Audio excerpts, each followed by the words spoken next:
Welcome back, guys. I look the same as I did in the last video because I am filming these back to back. The last video was about all the pets that I do not want to own. If you haven't seen that and you're interested, please check it out. I'll have it linked below. But this video is a bit more positive. It is all the pets that I do want to have in the future. It's not guaranteed that I will have all of these in the future, but these are the ones that I'm open to having, that I'm the most interested in owning. So the first category we're going to look at is reptiles and amphibians.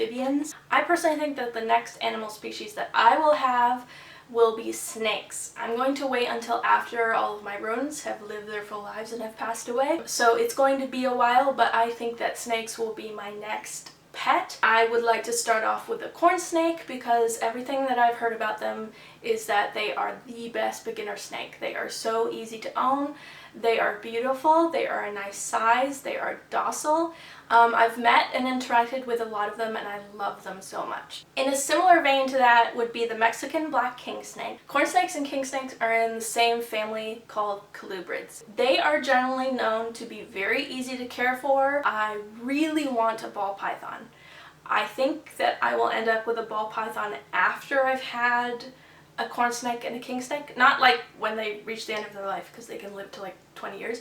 But after I've had some experience with those, then I would move on to a ball python because they're not the best beginner snake. They can be a little tricky. I love them so much, like so much. It's the snake that I'm the most excited to have in my life someday. Now moving on to lizards.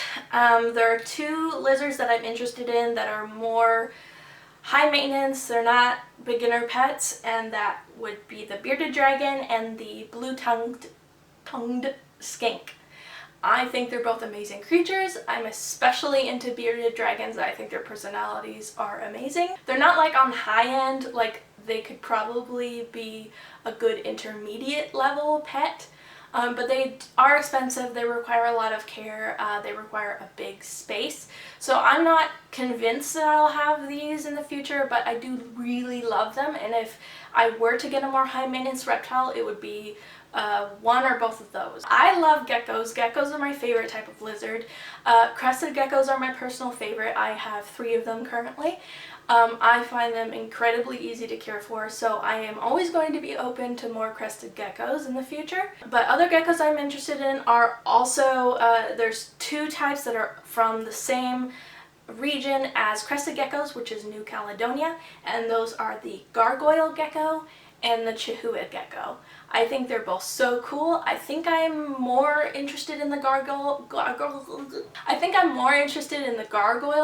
personally. I am always interested in leopard geckos. I think they're great. And then the only amphibians that I am interested in owning would be the white tree frog and the red-eyed tree frog. Yes. They are on the low end of maintenance and expense when it comes to amphibians. They are also one that you can interact with a lot more, that you can see a lot more of, so I think they're more rewarding as a pet in general. I am also interested in having a tortoise. This would be like way down the road, and it may never even happen, but I would love to have like a big tortoise just walking around. I would personally love to take in like an old tortoise that like somebody couldn't care for anymore, or like their owner passed away or something. Like I would rather do that than take in a baby. Now for mammals and birds. Cats and dogs are an easy one. I will always want cats and dogs. I don't currently own any now, and I miss having cats around so much. I had them my entire life when I lived with my parents, and now I don't, and so I don't have cats around, and I miss them so much. They are definitely my favorite animal, period. I would be interested in owning rabbits again. Not anytime soon. If you don't know, I had kind of a traumatic experience with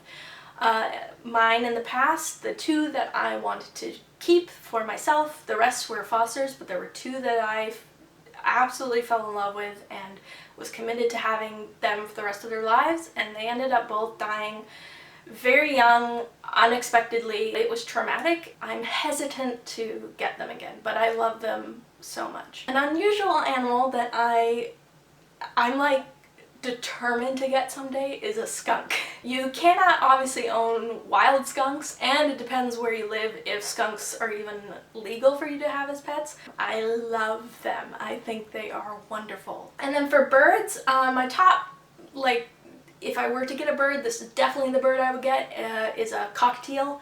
I think they are wonderful.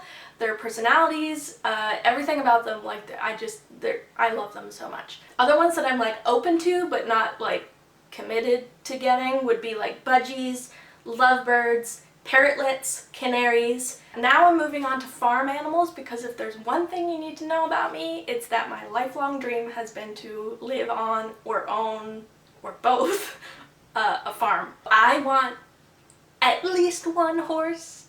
I've been in love with horses forever. I would like at least one cow. I think cows are awesome. I want at least one donkey. Again, they're just awesome. I would love to have like a little flock of sheep. I think they are wonderful.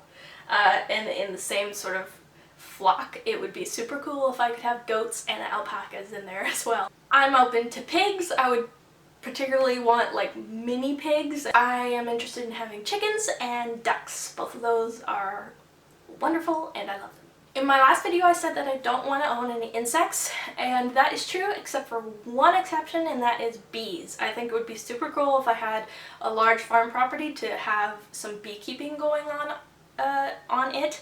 I love bees. They're one of the only insects that I'm like, have no issue with, and obviously we need more of them out there producing and helping our planet. So I would be 100% behind having bees in the future. And there you go, that is it. That was a really long list. Please leave in the comments what pets you are interested in owning in the future, and I will see you in my next video.